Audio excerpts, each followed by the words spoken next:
I will begin by talking about what we mean by the term bearing damage.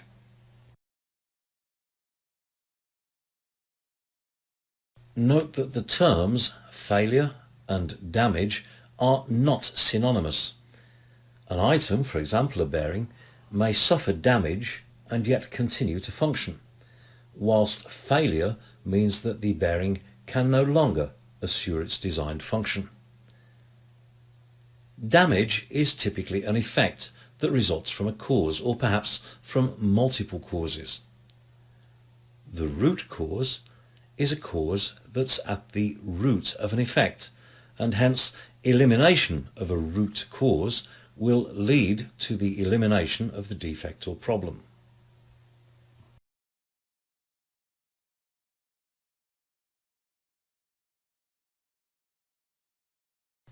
The wide adoption of condition monitoring has enabled plant operators to detect bearing deterioration at an early stage and to replace bearings before failure, thereby avoiding costly unscheduled downtime. But bearing damage analysis still has a part to play here. If the root cause of a bearings problem is not identified, then it's likely that sooner or later the monitoring system will be flagging up a recurrence of the same problem.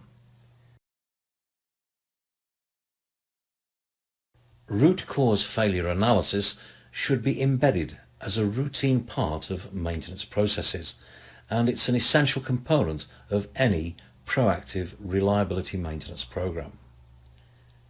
Root cause failure analysis, or RCFA, is a structured investigation that aims to identify the true cause of a problem, the cause-effect relationships, and the actions that are necessary to prevent its repetition. Bearing damage analysis is therefore an important component of root cause failure analysis. A full discussion of root cause analysis is outside the scope of this course, but such studies should be performed on all critical problems. To prevent the problem from recurring, the root cause or root causes should be eliminated. It's essential to know the cause-effect relationships to prevent problems from recurring. The output of an RCFA study is in the form of recommended actions. Improvement activities resulting from RCFA studies may include not only machine design improvements, but also targeted training for operations or maintenance staff, and/or the provision of specialist equipment for the monitoring or maintenance of relevant machinery.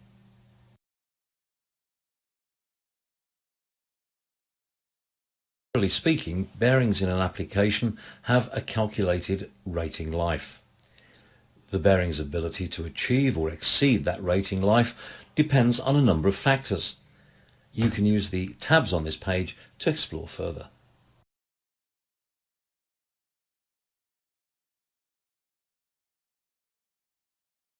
Only bearings that are manufactured to the highest quality standards can provide a robust and long service life.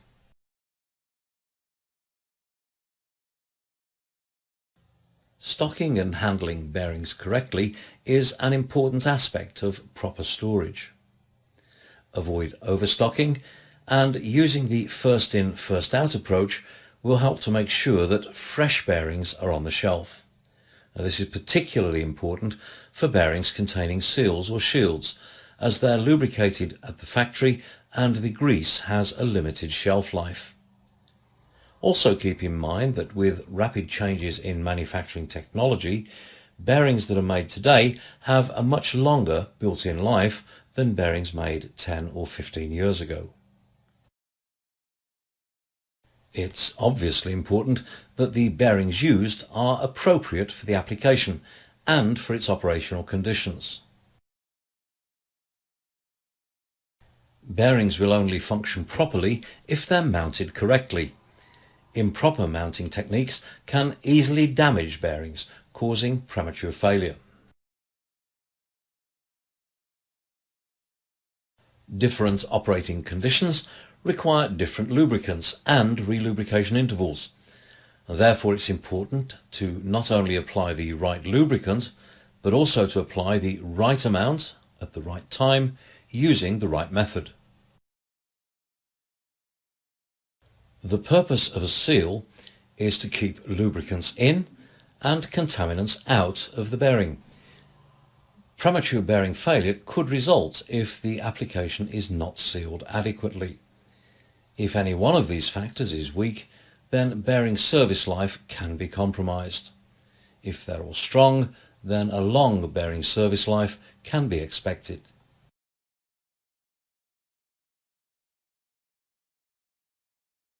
Let's see how your experience compares with others. Generally speaking, what percentage of bearings do you think actually fail in service? The percentage of bearings that actually fail in service is very small. In fact, most bearings, some 90%, outlive the equipment to which they're fitted. Of the bearings that do fail, SKF experience suggests that, generally speaking, around 1/3 fail due to fatigue. Another 1/3 fail due to lubrication problems. 1/6 fail as a result of contamination, and the remaining 1/6 fail for other reasons such as improper handling and mounting. You should note that these figures do vary depending on the industrial segment. In the pulp and paper industry, for example, a major cause of bearing damage is contamination and inadequate lubrication, not fatigue. However, a failed or damaged bearing is rarely the root cause of a machine failure. When a damaged or failed bearing is considered to be a factor in a machinery problem, then it's important to find the root cause of the damage. Based on those findings, corrective actions can be taken to prevent a recurrence of the problem.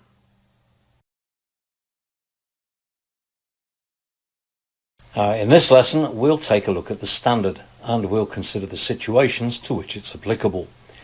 Then we'll look at some examples of each failure mode.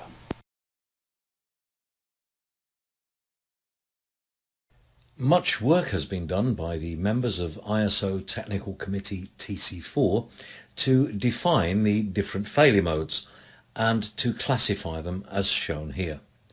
Now, this has resulted in International Standard ISO 15243, published in 2004. When looking at bearing failures, in total 6 main failure modes can be observed, which can be further classified into a number of sub-modes.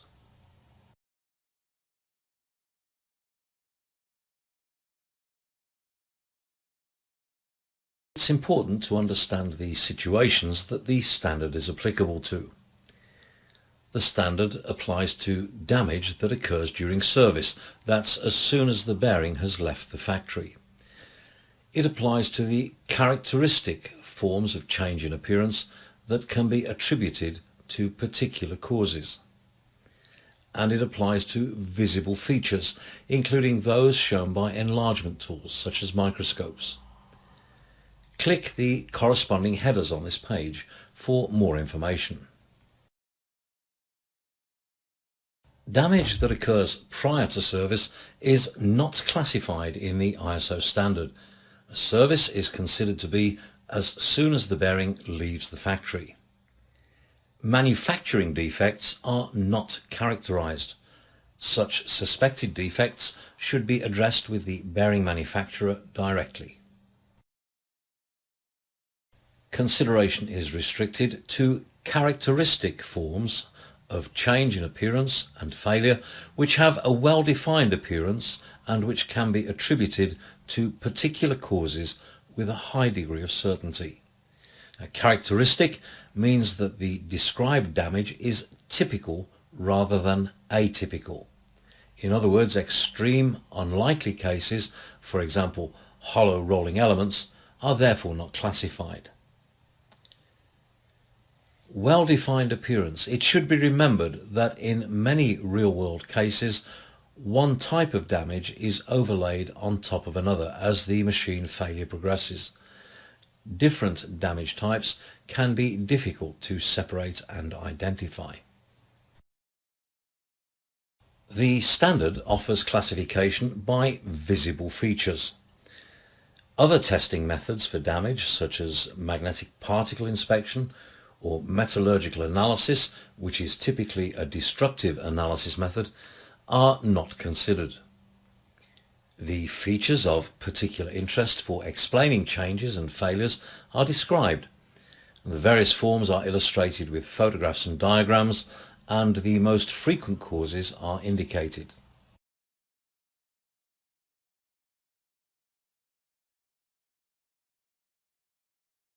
The ISO standard also lists synonyms for many standard terms.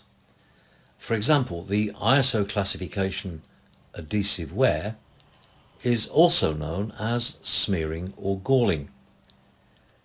One of the advantages of using the ISO classification is this standardization of descriptive terms. This provides data gatherers everywhere with the ability to understand and compare bearing damage using a common language. Eventually, as more damages are described, organizations can use the collected data to make better conclusions about the types and the frequencies of damage types.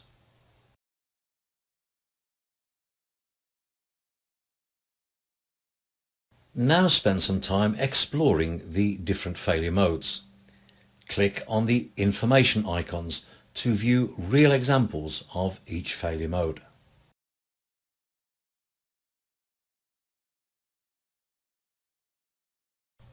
Subsurface initiated fatigue is deterioration of the material. It's caused by cyclic stresses just underneath the raceway surface, and it ultimately results in decay of the material. Cracks are initiated and they propagate underneath the surface. When they come to the surface, spalling occurs.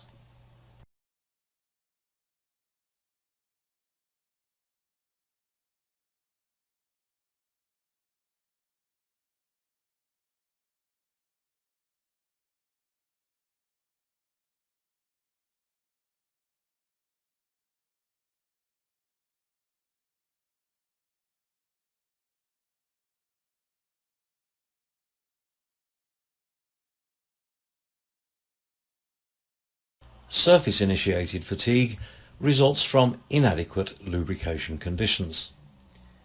The role of the lubricant is to build up an oil film that separates the moving parts.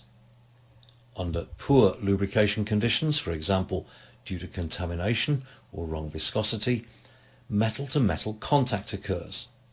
The surface asperities or peaks shear over each other, which results in shear stresses at the surface.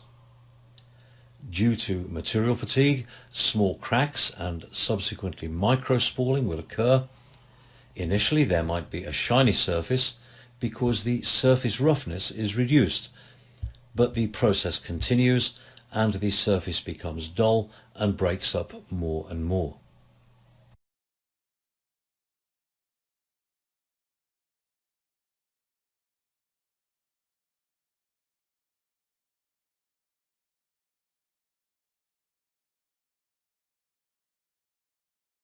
Abrasive wear is due to abrasive particles in the lubricant. Now, these can be contaminant particles coming in from outside or from inside, for example wear particles from gears. The abrasive particles wear out the surfaces of the raceways and the rolling elements. This normally results in dull surfaces. However, if the abrasive particles are very fine and hard, such as cement dust, then a polishing effect might occur and mirror-like surfaces appear. Often inadequate or absence of sealing arrangements results in contaminants entering the bearing cavity. A lubricant analysis might reveal the origin of the contamination, which can help in finding a solution for the problem.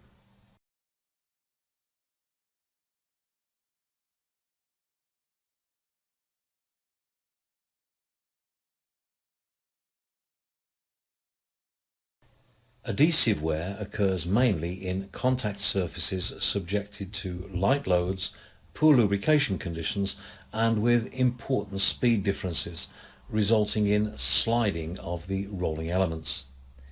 One example is the passage of a rolling element from the unloaded zone into the loaded zone. The rolling element can lose speed in the unloaded zone and accelerate when returning to the loaded zone, and this can result in breakthrough of the lubrication film, sliding, heat development, and possibly material transfer from the rolling element to the raceway or vice versa. In an early stage, the appearance is shiny surfaces, but it quickly turns into a dull surface with more or less smeared material.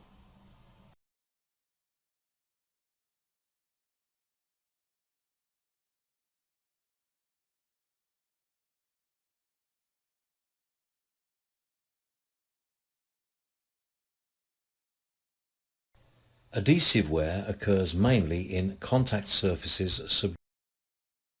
Moisture corrosion can cause serious bearing damage. In contrast to other damage processes, corrosion can happen fast and penetrate deep into the material. Corrosion occurs in the presence of water, corrosive liquids or moisture. Also, high humidity in the air and touching the raceways with fingers can lead to this type of corrosion. It's therefore important to have good protection. Corrosion often happens during standstills and is then visible by corrosion marks at rolling element distance. Deep-seated rust leads to early bearing damage.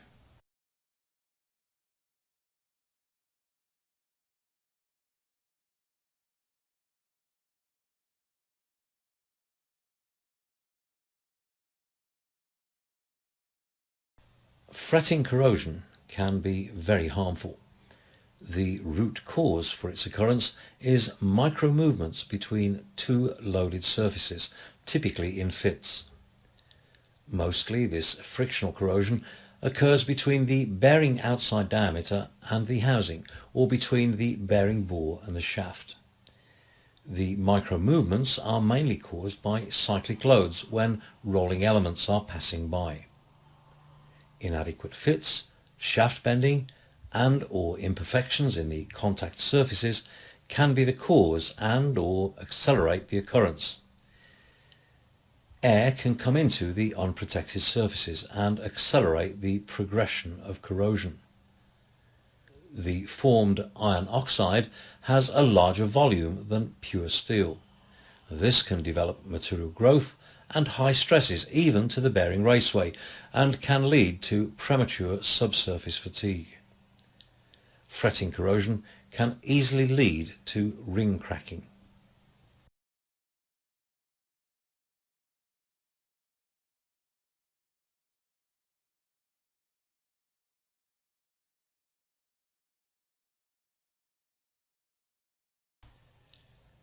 False Brinelling occurs in rolling element and raceway contact areas due to micromovements and resilience of the elastic contact under cyclic vibrations.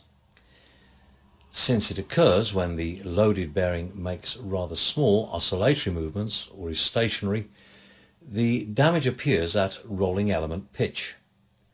Depending on the intensity of the vibrations, the lubrication condition and load, a combination of corrosion and wear occurs, forming shallow depressions in the raceways.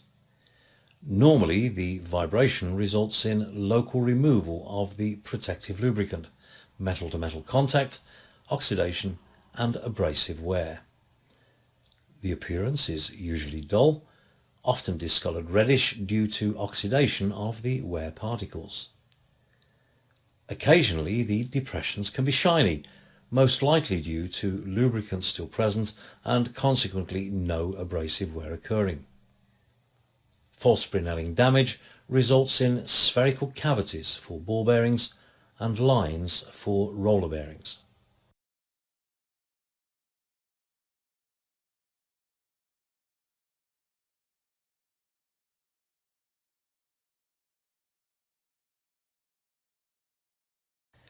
Damage from excessive voltage can happen when an electric current passes through the bearing. In other words, it proceeds from one ring to the other by way of the rolling elements. At the contact surfaces, the process is similar to electric arc welding. That's a high current density over a very small contact surface. The material is heated to temperatures ranging from tempering to melting levels. This leads to the appearance of discolored areas varying in size where the material has been tempered, rehardened or melted. Craters varying from 0.1 to 0.5 millimeters are formed where the material has melted.